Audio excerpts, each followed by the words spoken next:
नमस्कार विद्यार्थी मित्रांनो, स्वागत आहे तुमचं विद्याप्रबोधिनी या आपल्या युट्यूब चॅनलवरती. अर्थव्यवस्था मूलभूत संकल्पना या सिरीजमध्ये मी संतोष तुमचं पुन्हा एकदा स्वागत करतोय. आपण अर्थशास्त्र या विषयातील मूलभूत संकल्पना समजून घेण्याच्या सिरीजच्या माध्यमातून प्रयत्न करत आहोत. यातलं पहिलं लेक्चर आपलं झालेलं आहे आणि ह्या सिरीजमध्ये हे दुसरं लेक्चर आपण घेऊन येत आहोत. आणि दुसऱ्या लेक्चरमध्ये आपण राष्ट्रीय उत्पन्न ही जी कन्सेप्ट आहे ती कन्सेप्ट आपण समजून घेण्याचा प्रयत्न करणार आहोत. जर तुम्ही पहिला व्हिडिओ बघितला नसेल तर तो जरूर तुम्ही आमच्या प्लेलिस्टमध्ये जाऊन तो पहिला व्हिडिओ बघू शकताय. आणि आता आपण दुसऱ्या व्हिडिओला स्टार्ट करूया. तर काही कन्सेप्ट आहेत राष्ट्रीय उत्पन्न संदर्भातल्या, एक एक करून आपण ते सगळ्या कन्सेप्ट बघत जाऊ आपण, जेणेकरून थोडासा कॉम्प्लिकेटेड पार्ट विद्यार्थ्यांना हा वाटतो, पण इथं आपण तो सोप्या भाषेमध्ये कसा आपल्याला समजून घेता येईल याचा प्रयत्न करणार आहोत. सो पहिली जी कन्सेप्ट आहे ती आहे स्थूल देशांतर्गत उत्पादाची. आता हे स्थूल देशांतर्गत उत्पाद म्हणजे नेमकं काय असतं हे आपण या पहिल्या पार्टमध्ये समजून घेणार आहोत. इंग्लिशमध्ये आपण त्याला म्हणतोय ग्रॉस डोमेस्टिक प्रोडक्ट. ठीक आहे, एक एक शब्दाचा अर्थ नीट समजून घेऊया, त्यानंतर आपण पुढे जाऊया. व्याख्या काय आहे पहिल्यांदा हे समजून घ्या ह्या ग्रॉस डोमेस्टिक प्रोडक्टची किंवा स्थूल देशांतर्गत उत्पादाची. तर देशाच्या आर्थिक क्षेत्रातील सर्व उत्पादन संस्थांच्या एका वर्षातील किंवा एका आर्थिक वर्षातील बाजार भावाला मोजलेल्या स्थूल मूल्यवर्धित बेरजेला स्थूल देशांतर्गत उत्पाद म्हणतात, अशी ही व्याख्या आहे. व्याख्या वाचताना थोडीशी किचकट किंवा क्रिटिकल वाटते. आता त्याला एक अल्टरनेट व्याख्या आपण बघतोय की देशाच्या आर्थिक क्षेत्रात एका आर्थिक वर्षात निर्माण झालेल्या सर्व अंतिम वस्तू आणि सेवांच्या बाजारभावांची जी काही बेरीज आहे त्याला आपण स्थूल देशांतर्गत उत्पाद म्हणतो.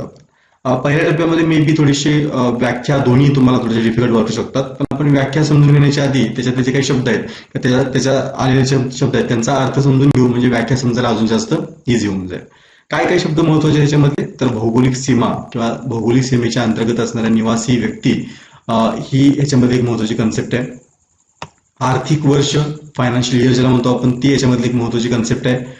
वस्तू आणि सेवा ही याच्यामधली एक महत्वाची कन्सेप्ट आहे आणि अंतिम मूल्य ही याच्यातली महत्वाची कन्सेप्ट आहे. तर काय काय याचा नेमका अर्थ होतोय, नेमका हे आपण सगळ्या गोष्टी कंबाईन करून याची व्याख्या कशी करू शकतोय ते आपण या व्हिडिओच्या पुढच्या पार्टमध्ये बघतोय. आता पहिल्यांदा आपण भौगोलिक सीमा म्हणजे नेमकं काय ते समजून घेण्याचा प्रयत्न करूया. तर हा इथे तुम्हाला भारताचा मॅप दिसतोय आणि भारताची ही जी भौगोलिक सीमा आहे तुमच्या समोर दिसतेच तुम्हाला, तर याला आपण भारताची भौगोलिक सीमा म्हणतोय रुढार्थानं. आता आपल्या व्याख्येनुसार जर आपण गेलो तर ह्या व्याख्येनुसार काय होणार आहे, तर आपण असं समजायचं, तुम्हाला दोन एक्झाम्पल्स मी घेतलेले आहेत. एक्झाम्पल मध्ये तुम्हाला एक मॅप दिसतोय, तो मॅप आहे युएसएचा आणि दुसरा जो मॅप आहे दुसरा मॅप आहे तो चायनाचा मॅप आहे. तुम्हाला इथे दिसतील इथं मुकेश अंबानी आहेत आणि इथं जॅकमा जे चीनमधले प्रसिद्ध उद्योगपती आहेत, त्या दोघांचे आपण इथे एक्झाम्पल घेतोय. काय एक्झाम्पल आहेत, आता आपल्याला सगळ्यांना माहिती आहे की जे मुकेश अंबानी आहेत त्यांची नॅशनॅलिटी जी आहे किंवा त्यांचं जे नागरिकत्व आहे ते भारतीय नागरिकत्व आहे. पण आपण असं समजूया की मुकेश अंबानींच्या एखादी कंपनी स्टार्ट केली आणि ही कंपनी युएसए मध्ये एस्टॅब्लिश आहे. युएसए मध्ये आपण असं समजू की कॅलिफोर्नियामध्ये बेस्ड ही त्यांची कंपनी असणार आहे. तिथंच ती प्रोडक्शन करणार आहे आणि तिथंच त्या ज्या गोष्टी असतील त्या गोष्टींचं तिथं विक्री करणार आहे.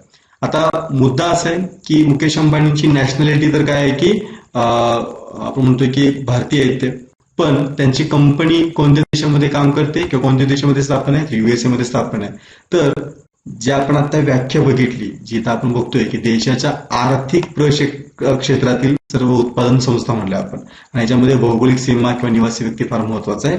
तर त्याच्यानुसार जर आपण बघितलं तर ह्या कंपनीचं जे काही उत्पन्न असेल किंवा ह्या कंपनीमध्ये ज्या काही वस्तू आणि सेवांचं उत्पादन होणार आहे त्या वस्तू आणि सेवा आपण भारताच्या स्थूल देशांतर्गत उत्पादनामध्ये काउंट करू शकणार नाहीये. का नाहीये तर समजून घेण्याचा आपण प्रयत्न पाठीमागच करतोय की ही जे काही कंपनी आहे ती कंपनीची मालकी भलेही मुकेश अंबानी सरांची असेल, पण आपण बघतोय की कंपनी स्थापित कुठे आहे, तर कंपनी स्थापित युएसए मध्ये, की जो एक वेगळा देश आहे आणि त्यामुळं त्या देशाच्या स्थूल देशांतर्गत उत्पादनामध्ये मे बी त्या कंपनीचं जे काही वस्तू आणि सेवा असतील त्यांचं काउंटिंग होणार आहे.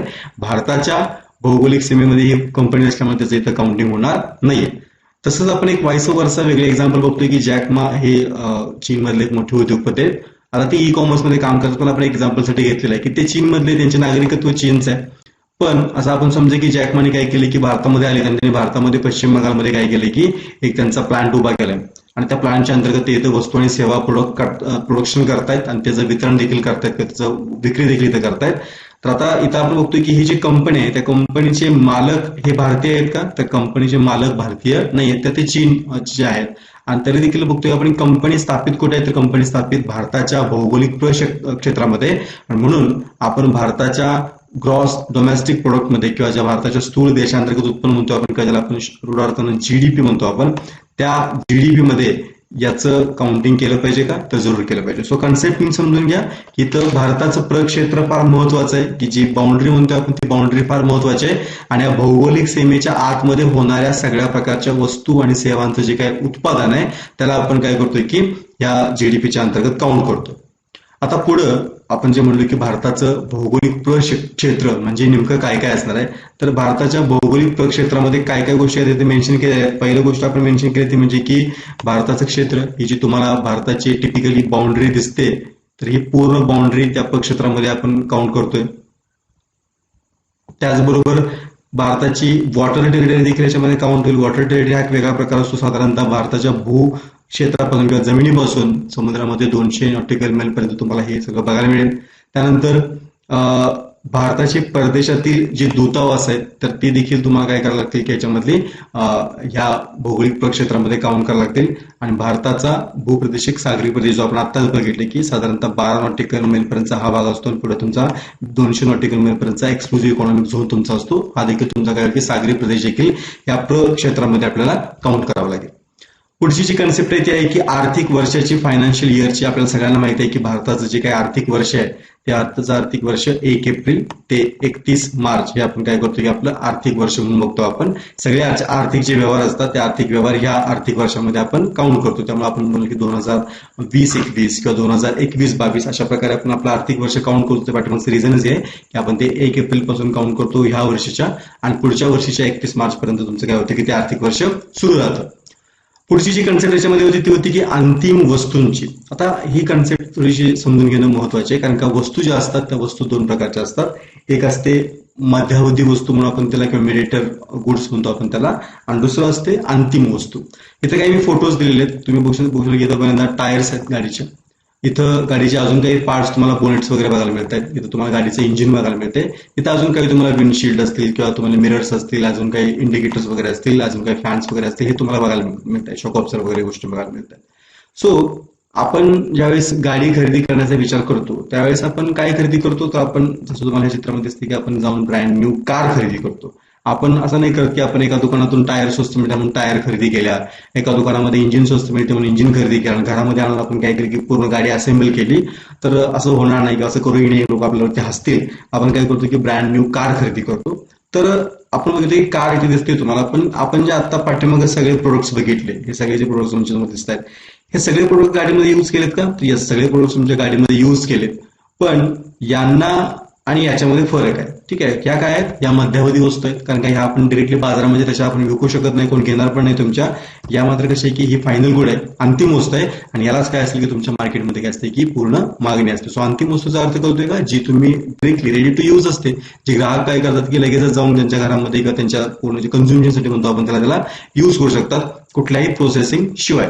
बऱ्यापैकी ह्या ज्या गोष्टी असतात मध्यावधी वस्तू, त्यांना प्रोसेसिंग करून त्यांना फायनल गुड मध्ये कन्वर्ट करायला लागतं, आणि मग हे फायनल गुड जे असेल ते तुम्ही काय करू शकता की लोकांना विकू शकता. आता अजून एक कन्सेप्ट जिथं आपण बघितली होती, तुम्ही जर परत आपण पाठीमागच्या स्लाइड्स वरती गेलो, ह्याच्या 4 गोष्टी बघितल्या होत्या, त्याच्यामध्ये वस्तू आणि सेवा. तर वस्तू आणि सेवाचा फरक साधा आहे. आपण जर बघितलं तर इथं आपण कार बघितली, तर कार ही काय झाली, तर वस्तू झाली. ऑब्व्हियसली गुड्स मध्ये आपण कारला काय करणार की काउंट करणार आहे, की जे आपण डोळ्याने बघू शकतो, त्याला आपण स्पर्श करू शकतो, याला आपण काय म्हणतोय की गुड्स म्हणतोय किंवा वस्तू म्हणतोय आपण त्याला. आता याच्यावरच काय असेल की आपण ज्यावेळेस कार खरेदी करतो त्यावेळेस फक्त कार खरेदी करून चालत नाही, तुम्हाला कारचा इन्शुरन्स पण घ्यावा लागतो, हे कंपल्सरी असतं. ठीक आहे ना.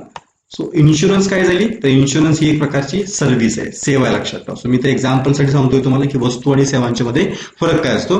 तर कार ही तुमची काय झाली की ही वस्तू झाली, आणि त्याचबरोबर तुमचा इन्शुरन्स काय झाला की इन्शुरन्स हा त्या वस्तूवरती घेतलेला आपण ती जास्त घेतलेला आपण ती सेवा असेल. सो 4ही ज्या कन्सेप्ट होत्या त्या 4ही कन्सेप्ट तुम्हाला मी ते एक्सप्लेन करून सांगण्याचा प्रयत्न केलेला आहे की भौगोलिक सीमा देशाची काय असते, किंवा भारताचं प्रक्षेत्र म्हणजे नेमकं काय असतं, आर्थिक वर्ष आपण कुठून कुठं काउंट करतो, वस्तू आणि सेवांच्या मध्ये नेमका डिफरन्स काय, आणि मध्यावधी वस्तू आणि अंतिम वस्तू यांच्यामधला नेमका फरक काय. मग इथं आपण परत आपल्या डेफिनेशन वरती येऊया की देशाच्या आर्थिक प्रक्षेत्रामध्ये, जे आपण आता डिस्कस करून केलं होतं, त्या आर्थिक प्रक्षेत्रामध्ये एका आर्थिक वर्षामध्ये जे आपलं स्टार्ट होतं 1 एप्रिल आणि समजा तुमचं 31 मार्चला, या आर्थिक वर्षामध्ये निर्माण झालेल्या वस्तू आणि सेवा यांची बाजारभावाला झालेली बेरीज म्हणजे काय असं तुमचं ग्रॉस डोमेस्टिक प्रोडक्ट किंवा स्थूल देशांतर्गत उत्पाद. आता इथं अजून एक शब्द येतोय तो म्हणजे की बाजारभाव. तर जे भाव असतात किंवा जो दर असतो तो अजून कुठल्या कुठल्या प्रकारे मोजला जातो किंवा त्याचे इथं आपण पर्टिक्युलरली बाजारभाव हा शब्द काय यूज केलाय या रिफ्रेशमध्ये पण आपण तो यूज केलाय. त्याचं रिझन आपण पुढे डिस्कस करू आपण, पण सध्या पुरतं ही डेफिनेशन किंवा जीडीपीची ही जी व्याख्या आहे ही व्याख्या समजून घ्या. जीडीपीच्या व्याख्येच्या अंतर्गत येणारे हे जे 4 कंपोनंट्स आहेत ते 4 कंपोनंट्स नीट अंडरस्टँड करून घ्या. त्याची काही शंका असतील तर तुम्ही कमेंट बॉक्समध्ये विचारू शकताय, आपण त्याचं निरसन करण्याचा प्रयत्न करूया. आता पुढच्या पार्टवरती जाऊ आपण. जो आपण आताच बोललो की दोन्ही डेफिनेशन मध्ये आपण बाजारभाव किंवा मार्केट प्राइस याचा आपण उल्लेख केला होता. तर इथं दोन्हींच्या डेफिनेशन दिलेले आहेत. बाजारभावाची व्याख्या दिलेली आहे की खरेदीदार ज्या किमतीला विक्रेत्याकडून वस्तू किंवा सेवा विकत घेतात त्या किमतीला आपण काय म्हणतो की बाजारभाव म्हणतो. आपण एक्झाम्पल घेऊ. आपण समजा मार्केटमध्ये गेलो, मार्केटमध्ये जाऊन आपण काय करतोय की समजा आपल्याला टी शर्ट खरेदी करायचंय, तर दुकानाचा मालक असतो, दुकानाचा मालक काय करतो की त्याच्यावरती एमआरपी प्राइस तुम्हाला सांगतो की टी शर्टची प्राइस समथिंग काहीतरी 600 रुपये. ठीक आहे, मग तुम्ही काय करता 600 रुपये त्याला देता आणि त्याच्याकडून काय करताय की ते टी शर्ट घेऊन घरी येता. पण नंतर तुम्हाला कळतं एक नवीन कुठेतरी मार्केटमध्ये सेल आलाय. ठीक आहे, आणि त्या सेलमध्ये काय दिसतायत की काय म्हणतायत की हा आमचा फॅक्टरी आउटलेट सेल आहे. काय म्हणतायत ते की आमचा हा फॅक्टरी आउटलेट सेल आहे. म्हणजे हे जे तुम्हाला कपडे इथे मिळणार आहेत ते डिरेक्टली आम्ही फॅक्टरीमधून आणले जाऊन तुमच्याकडून आम्ही काय करतोय की ते विकायला ठेवतोय. आणि तुम्ही बघताय की तुम्ही जो टी शर्ट त्या दुकानामध्ये 600 रुपयाला घेतला होता, अगदी सेम तोच टी शर्ट त्या फॅक्टरी आउटलेट सेलमध्ये तुम्हाला किती मिळतोय, तुम्हाला तो 400 रुपये मिळतोय. आता तुम्ही आश्चर्य वाटेल की अरे आपण आता तर टी शर्ट 600 रुपयाला घेतला होता पण तो त्या दुसऱ्या सेलमध्ये आपल्याला कितीला मिळतोय, 400 रुपयाला मिळतोय. हा फरक का पडला, तर बाजारभावामध्ये आणि घटक किमतीमध्ये किंवा बाजार किमतीमध्ये आणि घटक किमतीमध्ये काय असतो की फरक असतो. एक प्रोसेस समजून घेण्याचा प्रयत्न करू आपण. जो टी शर्टचा एक्झाम्पल घेतला आपण, त्या टी शर्टचं एक्झाम्पल आपण इथे रिपीट करूया की एखाद्या कंपनीमध्ये काय करतोय की टी शर्ट बनतोय, तर टी शर्ट बनताना त्याच्यामध्ये कुठल्या कुठल्या गोष्टी इन्व्हॉल्व्ह असतात, कुठले कुठले घटक त्यामध्ये इन्व्हॉल्व्ह असतात. जर तुम्ही पाठीमागचं लेक्चर बघितलं असेल त्यामध्ये आपण उत्पादन साधनाचे घटक आपण बघितले. त्याच्यामध्ये आपण भूमी, श्रम, भांडवल आणि तुमचे ज्याला आपण म्हणतो की उद्योजकता, ह्या सगळ्यांचं मिळून तुमचं काय म्हणतं की उत्पादन साधनं बनतात तुमची. तर तसंच टी शर्ट बनवण्यासाठी देखील काय उत्पादन साधनांची गरज असते. कच्चा माल ज्याला म्हणतो आपण, तो कच्चा माल असेल, जमिनीचं भाडं असेल, तुमच्या कामगारांचे पगार असतील, ह्या सगळ्या गोष्टींची ऍग्रिगेट किंमत तुमच्या कशामध्ये होते की त्या टी शर्टमध्ये येते. ऍक्च्युअली जर आपण कच्चा माल आणि फक्त टी शर्टच्या मेकिंगची प्रोसेस बघितली तर आपल्याला मे बी तो टी शर्टची किंमत कुठेतरी 200-250 रुपये बघायला मिळते. पण आपण बघितले त्याच्यामध्ये कामगारांचे पगार ऍड होतील, जमिनीचं भाडं त्याच्यामध्ये ऍड होणार, गुंतवणूकदारांचा नफा त्याच्यामध्ये ऍड होणार, त्याचबरोबर गव्हर्नमेंटला गेलेला टॅक्स त्याच्यामध्ये ऍड होणार, मधल्या चेन मधले तुमचे जे काही व्यापारी असतील त्यांचं त्याच्यामधलं प्रॉफिट ऍड होणार. या सगळ्या गोष्टी ऍड होत गेल्यामुळे काय होते की त्या टी शर्टची प्राइस तुमच्या 600 रुपयाला पोहोचते. सो अशा सगळ्या गोष्टी एकत्रित करून आपण जी काही किंमत देतो कुणाला, जो व्यक्ती आपल्याला काय करतोय की टी शर्ट विकतोय त्याला आपण काय म्हणतोय की बाजार किंमत म्हणतो. मी तर हे एक्झाम्पल जे घेतलं आपण की फॅक्टरी आउटलेट सेल मध्ये तुम्हाला तो कमी किमतीला का मिळाला, कारण फॅक्टरीने काय केलं की मधले सगळे व्यापारी उडवले की ज्यांच्यापर्यंत त्यांना टी शर्ट विकायचा होता, त्याच्याऐवजी स्वतः कंपनीज काय करते की टी शर्ट विकायला येते. त्यामुळे व्यापाऱ्यांचा जो नफा होता त्यातनं बाजूला झाला आणि त्याच्यामुळे आपण काय करतो की तो 200 रुपये स्वस्तामध्ये टी शर्ट तुमची कंपनी विकायला सुरू झाली. कळते, त्याला आपण बाजारभाव म्हणतो किंवा याला आपण मार्केट प्राइस म्हणतो की ज्या वस्तू किंवा सेवा मार्केटमध्ये ज्या रेटला असतील, त्याच्यामध्ये काय काय गोष्टी इन्क्लूड म्हणलो आपण, त्याच्यामध्ये सगळ्या प्रकारचे टॅक्सेस असतील, सगळ्या प्रकारचे लागत ज्याला म्हणतो आपण घटक किमती लागत त्याच्यामध्ये असेल, या सगळ्यांचं मिळून जो त्याला आपण काय म्हणतोय की बाजारभाव म्हणतोय. आता ह्या बाजारभावावरती अफेक्ट करणारी अजून एक गोष्ट आहे ती तुम्हाला माहिती असणं गरजेचं आहे, म्हणजे की सबसिडी. जसं आपण आता बघितले की बाजारभावावरती तुमचे टॅक्स काय करतात की अफेक्ट करतात, म्हणजे कर तुमचे परिणाम करतात. म्हणजे करांच्यामुळे काय होते तर वस्तूंची किंमत वाढते, बरोबर ना. करांच्यामुळे काय होते की वस्तूंची किंमत वाढते. तसंच सबसिडींच्यामुळे काय होतं, वस्तूंची किंमत कमी होते. आता हा सबसिडी किंवा अनुदान काय प्रकार असतो, तर असं आपण समजे की काही काही गोष्टी असतात. एक्झाम्पल आपली खतं असतील तुमची, ठीक आहे, आपण सगळे शेतकरी आहोत, शेतकऱ्यांना माहिती आहे आपल्याला खतांची किती गरज असते. तर खतांची जर आपण ऍक्च्युअल प्राइस बघितली तर त्या खताच्या एका पोतीची किंमत असं आपण समजे की 1000 रुपये असते. पण ज्यावेळेस आपण ते खत काय करतो की मार्केटमध्ये घ्यायला जातो त्यावेळेस आपल्याला कितीला मिळतं, त्यावेळेस आपल्याला 800 रुपयाला मिळतं. असं का, तर गव्हर्नमेंट तुमचं काय करते त्या खतावरती 200 रुपयांची सबसिडी देते.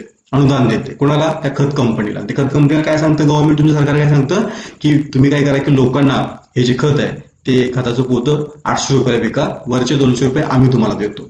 तर ऑब्व्हियस आहे की ह्या सबसिडीचा फायदा आपल्याला होतो. सो इथं फक्त कन्सेप्ट पण समजून घ्या की बाजार भावाची किंवा बाजार भाव जो असतो त्या बाजार भावावरती कुठल्या कुठल्या गोष्टी अफेक्ट करतात किंवा परिणाम करतात. तिथं आपण की तुमचा टॅक्स परिणाम करतो आणि तुमचा काय करतो की सबसिडी देखील याच्यावरती परिणाम करते. टॅक्समुळे तुमची काय होते की बाजार किंमत जी आहे ती वाढते आणि सबसिडीमुळे काय होते की तुमची बाजार किंमत जी आहे ती कमी होते. आता पुढे आपण येऊया की घटक किंमत काय असते. साधी डेफिनेशन आहे, उत्पादन प्रक्रियेत वापरल्या गेलेल्या सर्व घटकांना प्राप्त होणारा एकूण परतावा म्हणजे काय असते की घटक किंमत असते. आता उत्पादन घटक कोणते कोणते मी आता तुम्हाला सांगितलं. एक तुमचे असते लँड, दुसरा तुमचा असतो लेबर, तिसरं तुमचं असतं इन्व्हेस्टमेंट किंवा भांडवल तुमचं, आणि त्यानंतर आपण काय बघतोय की एंटरप्रिनरशिप तुमची किंवा उद्योजकता तुमची. हे काय झाले तुमचे उत्पादन घटक आहेत. आणि मग आपण बघतोय की लँडच्या बदल्यात तुम्हाला काय द्यावं लागतं, तर तुम्हाला रेंट द्यावा लागतो त्या लँडचा. लेबरच्या बद्दल तुम्हाला काय द्यावं लागतात, तुम्हाला त्याच्या वेजेस म्हणजे पगार द्यावा लागतो. त्यानंतर इन्व्हेस्टमेंट तुमची भांडवल जे आहे त्याच्याबद्दल तुम्हाला काय द्यावा लागतो, तुम्हाला त्या बदल्यात इंटरेस्ट किंवा त्याचं व्याज द्यावं लागतो तुम्हाला. आणि एंटरप्रिनरशिप किंवा उद्योजकता याच्याबद्दल तुम्हाला काय द्यावं लागतं, तर नफा किंवा प्रॉफिट तुम्हाला त्यांच्याबरोबर शेअर करावं लागतं. ठीक आहे ना सर. ह्या उत्पादन प्रक्रियेत वापरल्या गेलेल्या सर्व घटकांना प्राप्त होणारा जो एकूण परतावा आहे त्याला आपण काय म्हणतोय की घटक किंमत म्हणतोय आपण. म्हणजे कुठल्याही वस्तूला कंपनीतून बाहेर काढण्याच्या आधी किंवा त्याच्यावरती कुठल्याही प्रकारचा टॅक्स किंवा सबसिडी ह्या गोष्टींचा परिणाम न होता त्या वस्तूची ह्यांच्या प्रमाणे किंवा ह्या सगळ्या गोष्टींच्या प्रमाणात जी काही किंमत असेल त्याला आपण काय म्हणतो की त्याची घटक किंमत म्हणतो. याच्यामध्ये कुठल्या प्रकारचा टॅक्स, कर किंवा कुठल्या प्रकारची सबसिडी याच्यामध्ये काय असणार नाही की आपण कन्सिडर करणार नाहीये. त्याला आपण काय म्हणतोय की त्या वस्तूची घटक किंमत म्हणतो. सो घटक किंमत काढण्याचा एक फॉर्म्युला आपल्याला दिलेला आहे की जो कसा काढतो आपण, तर बाजार भाव जो आहे तो बाजार भावातून काय करायचं की अप्रत्यक्ष कर जो आहे तो अप्रत्यक्ष कर काय करायचंय की वजा करायचंय. आणि त्याच्यामध्ये त्याच बाजारभावामध्ये काय करायचे आपल्याला की अनुदान किंवा सबसिडी ज्या असतील त्या सबसिडी त्याच्यामध्ये काय करायचे की ऍड करायचे.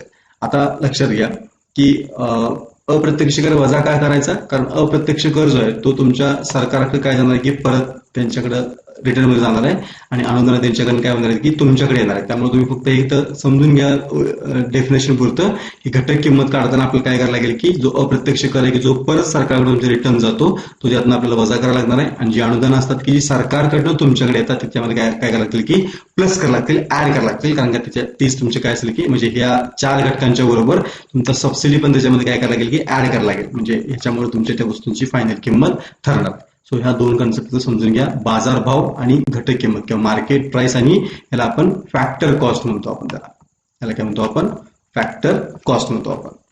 ठीक आहे. पुढची कन्सेप्ट आहे ती म्हणजे की जसं आपण आता जीडीपी बघितला, जीडीपीची व्याख्या बघितली आपण की एका आर्थिक वर्षामध्ये ज्या वस्तू आणि सेवा निर्माण झालेल्या असतात त्यांचं जे बाजारभावाची जी काय अंतिम मूल्य असते त्याला आपण जीडीपी म्हटलं होतं. ह्या जीडीपी वरून आपण काय करतो, एक आपण दुसरी कन्सेप्ट डिराईव्ह करतो, दुसरी कन्सेप्ट आपण बघतो ती म्हणजे की एनडीपी.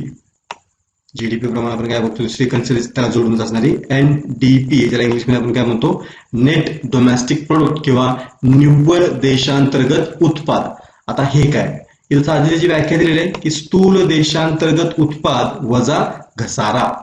आता लक्षात घ्या, इथं आपण जीडीपी जो आपण मागाशी डेफिनेशन बघितली ते तसं आहे असं घ्यायचं इथं, सॉरी. आणि त्याच्यातून आपल्याला काय करायचंय, त्याच्यातून आपल्याला घसारा वजा करायचा. सो घसाराला इंग्लिशमध्ये आपण काय म्हणतो, इट्स कॉल्ड डेप्रिसिएशन. त्याला आपण डेप्रिसिएशन म्हणतो आपण. आणि ते एक छोटीशी कार्टून दिलेलं आहे, त्याच्यामध्ये आपण काय म्हणतो की कारचं डेप्रिसिएशन दिलेलं आपल्याला, की कार ज्यावेळेस आपण खरेदी करतो त्याचं 0 इयर, ज्या दिवशी आपण खरेदी केली त्यावर्षी डेप्रिसिएशन त्याचं काय 100%, म्हणजे 100% नाही म्हणून आपण त्याला की 100% त्याच्यामध्ये कुठलाही घट नसणार आहे, तूट नसणार त्याच्यामध्ये. ठीक आहे. आणि जसजशी वर्ष वाढत जातील तसं तुमच्या कारचं काय होणार आहे की डेप्रिसिएशन होत जाणार. म्हणजे 100% व्हॅल्यूवरनं काय होणार आहे की ती कार तुमची काही वर्षांनी, एका वर्षाने 90% व्हॅल्यू वरतील, त्यानंतर काही वर्षांनी तुमच्या 7 वर्षांनी तुमच्या 30% व्हॅल्यू वरतील. म्हणजे तुम्ही ज्यावेळेस 7 वर्षांनी तुमची कार विकायला जाल, जी कार तुम्ही 10 लाख रुपयाला घेतली होती ती कार तुमची 7 वर्षांनी तुम्हाला कोणी 10 लाख रुपयाला घेऊन विकत घेणार नाही परत तुमच्याकडनं. त्यासाठी तुम्हाला जास्तीत किती ऑफर करतील, तुम्हाला जास्तीत 3 लाख रुपये 4 लाख रुपये काय करतील की ऑफर करतील. का, कारण आपण घेताना तर 10 लाखाला घेतली होती, पण म्हणून परत 7 वर्षांनी किंवा 8 वर्षांनी विकताना कोणी तिला 10 लाखाला घेणार नाही, कारण का आपण जी कार वापरली त्या वापरण्यामध्ये इंजिन खराब झालं, गाडीचे इतर पार्ट्स तुमचे खराब झाले, मेजर त्याच्यामध्ये काहीतरी ऍक्सिडेंट झाला असेल वगैरे वगैरे गोष्टी आपण त्यामध्ये कन्सिडर करतो आणि गाडीची व्हॅल्यू कमी करतो आपण. तर तसंच आहे की ज्यावेळेस आपण काय करतो की इकॉनॉमीमध्ये कुठल्याही वस्तू आणि सेवांचं उत्पादन घेत असतो, त्या वस्तू आणि सेवांचं उत्पादन घेत असताना हे ज्या मशिनरीज आपण यूज करतो त्या मशिनरींच्या मध्ये देखील अशा प्रकारचं डेप्रिसिएशन होत असतं. डेप्रिसिएशन म्हणजे काय की त्यांच्यामध्ये मेंटेनन्स निघत असतो, मशिनरी खराब होत असते. तर जर आपल्याला जीडीपीचे आकडे अजून फाईन पाहिजे असतील, फाईन म्हणजे ज्याला आपण खऱ्या स्वरूपात पाहिजे असतील, तर आपल्याला जीडीपी वरून एनडीपी काढता आला पाहिजे, जेणेकरून काय करता येईल आपल्याला की जो ह्या वस्तू आणि सेवांच्या उत्पादनामध्ये जे काही मशिनरींचा ऱ्हास झालाय, मशिनरींच्या मध्ये जे काही मेंटेनन्सचा चार्ज निघालाय तो आपण त्यातून वजा केला पाहिजे, जेणेकरून आपल्यासमोर ऍक्च्युअल जीडीपीचे काय मिळतील की आकडे मिळतील. आणि तो जो काही मेंटेनन्सचा पार्ट आहे तुला आपण काय म्हणतोय की घसारा म्हणतोय किंवा डिप्रिसिएशन म्हणतोय आपण. सो ही देखील तुम्हाला जीडीपीच्या संदर्भातली कन्सेप्ट माहिती असणं आवश्यक आहे. आता इथं आपण बघतोय की दुसरी कन्सेप्ट याच्यामध्ये येते ती म्हणजे की राष्ट्रीय उत्पादाची कन्सेप्ट येते, नॅशनल प्रोडक्टची कन्सेप्ट येते. आता मगाशी आपण जे बघितली तुमची काय होती की ग्रॉस डोमेस्टिक प्रोडक्ट म्हणजे ज्याला आपण स्थूल देशांतर्गत उत्पादन म्हणलं होतं.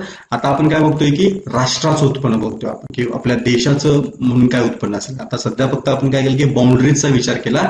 आता फक्त बाउंड्रीजचा विचार न करता नॅशनॅलिटीचा विचार केला पाहिजे, कारण का बरेच लोक असे आहेत आपल्याकडचे की जे मगाशी आपण मुकेश अंबानींचं एक्झाम्पल घेतो की जे भारताचे नागरिक आहेत पण त्यांची कंपनी युएस मध्ये, मला त्यातून मिळालेलं जे काही वस्तू आणि सेवांचं काउंटिंग तर तिकडे युएस मध्येच होईल तुमच्या, त्या आपण इथे काउंट करत नाही, पण त्यातून जो काही नफा मिळेल तो नफा शेवटी मुकेश अंबानी काय करणार तुमचे परत घरी घेऊन येणार आहे. त्याला आपण काहीतरी कुठेतरी काउंट केलं पाहिजे, पण त्याच्यावर तुम्हाला ऍक्च्युअल देशाचा इन्कम किती आहे तो तुम्हाला कळणार नाहीये. म्हणून इथे आपण बघतोय की देशांतर्गत उत्पादनाच्या संकल्पनेत आपण काय करतो की निवासी तसेच गैरनिवासींना प्राप्त होणारं जे काही घटक उत्पन्न आहे त्या सगळ्यांचा आपण याच्यामध्ये समावेश करतो. पण राष्ट्रीय उत्पादनाच्या संकल्पनेत आपण काय करतोय की जे निवासी असतील देशाचे तर त्यांनाच मिळणारे जे काही घटक उत्पन्न आहे त्याचा आपण समावेश करतोय. कसं ते आपण ह्या एका परत एक्झाम्पलच्या माध्यमातून समजून घेण्याचा प्रयत्न करूया. एक डेफिनेशन वरती दिलेली आहे, राष्ट्रीय उत्पाद किंवा national product is equal to देशांतर्गत उत्पाद वजा परदेशातून प्राप्त निव्वळ घटक उत्पन्न तुमचं. तर याच्यातनं काय केले बघा आपण, तर आता इथं आपण काय करतोय की तुमच्या हा आपला देश आहे इंडिया, इथं आपण बघतोय की युएसए आहे आणि आपली एक ऍक्ट्रेस आहे, इंडियन ऍक्ट्रेस आहे आपल्या प्रियंका चोपडा ज्या युएसए मध्ये काम करतायत, त्यांची नॅशनॅलिटी इंडियन आहे. सो त्याचे काय पैसा मिळवतील तो काय करतील की त्यांच्या फॅमिली इंडियामध्ये, त्यामुळे तो काय करतील की इथं ऍड करतील. दुसरं आता हे थोडंसं सूत्र इथं थोडंसं हे करून घ्या, कारण का आपण अजून थोडंसं ते क्लिअर करून घ्या. आपण फक्त सध्या देशांतर्गत उत्पाद आहे एवढं लक्षात ठेवा की राष्ट्रीय उत्पन्नामध्ये काय करतोय आपण देशांतर्गत उत्पाद जे आहे त्याला आपण कन्सिडर करतोय. बरोबर आपण काय करतोय हे एक्झाम्पल समजून घेऊन तुम्हाला त्या अजून आयडिया क्लिअर होऊन जाईल की प्रियंका चोपडाने काय केलंय की नॅशनॅलिटी इंडियन आहे त्यांची, त्यांनी युएसए मध्ये काय केले की पैसे कमवले आणि त्यांना मिळालेले पैसे त्यांनी काय केले की भारतामध्ये सेंड केले. ठीक आहे. दुसरं आपण बघतोय की नोरा फतेही नावाची दुसरी एक ऍक्ट्रेस आहे जी कॅनेडियन मूळचे, जी काय करते की भारतामध्ये काम करते पण मिळालेले पैसे ती काय करते तिच्या फॅमिलीला ती कॅनडामध्ये सेंड करते. आता आपण काय केलं पाहिजे, समजा आपल्या प्रियंका चोपडाने काय केले की युएसए मधून एक 10 कोटी रुपये कमवले आणि ते काय केले की भारतामध्ये सेंड केले. ठीक आहे. आणि नोरा फतेहीने काय केले की भारतामधून जवळपास 5 कोटी कमवले आणि ते काय केले की कॅनडामध्ये परत पाठवले. स्वतः आपण जर बघितलं की नेट जर बघितलं आपण तर नेट इंडियाला किती रुपये मिळाले, तर नेट इंडियाला 5 कोटी रुपये 5 करोड रुपये मिळाले. सो आपल्याला ते काय केले पाहिजे की याच्यामध्ये ऍड केले पाहिजे तुमच्या. सो देशांतर्गत उत्पादनामध्ये आपण काय केलं की जो निव्वळ घटक उत्पन्न असेल परदेशातून मिळालेलं ते आपण याच्यामध्ये ऍड करतो. कदाचित हे उलट पण असू शकतं म्हणून ते वजाचिन्ह आपण वापरतो की मे बी प्रियंका चोपडा 5 कोटी पाठवतील आणि नोरा फतेहीतून 15 कोटी घेऊन जातील, आपल्याला ते काय करायला लागेल त्याच्यामधनं मायनस मध्ये आपल्याला जाऊ शकतो. ठीक आहे. त्याला आपण राष्ट्रीय उत्पाद अशी कन्सेप्ट म्हणतोय आपण. आता पुढे चला आपण काय करू की ज्या सगळ्या कन्सेप्ट आपण डिस्कस केल्या त्या आपण थोडक्यामध्ये आपण इथं बघण्याचा प्रयत्न करू की जीडीपी म्हणजे काय असतो तुमचा, तर गुड्स आणि सर्व्हिसेस यांची बेरीज असते. एनडीपी म्हणजे काय तुमचा असतो, तर जीडीपी मधनं आपण काय करतोय की डेप्रिसिएशन वजा करतोय. जीएनपी म्हणजे ग्रॉस नॅशनल प्रोडक्ट म्हणजे काय असतो तुमचा जीडीपी मायनस तुमचा एक्स मायनस एन, म्हणजे आपण जे मागाशीवरती बघितलं तुमचं तसंच आपण एनएनपी पण काढू शकतो आपण, नेट नॅशनल प्रोडक्ट, ज्यामध्ये आपण काय करतोय जीएनपी मधनं डेप्रिसिएशन वजा करतोय. सो इथं आपण ह्या जीडीपीच्या संदर्भातल्या सगळ्या ज्या कन्सेप्ट होत्या आपण डिस्कस करून झालेल्या आहेत. तुमचे जर काही क्वेश्चन्स असतील तुम्ही कमेंट बॉक्समध्ये मेन्शन करू शकताय. व्हिडिओ आवडल्यास लाईक करू शकताय, चॅनलला सबस्क्राईब करा आणि जर काही तुमच्या शंका असतील तर तुम्ही कमेंट बॉक्समध्ये मेन्शन करा. थँक्यू व्हेरी मच मित्रांनो.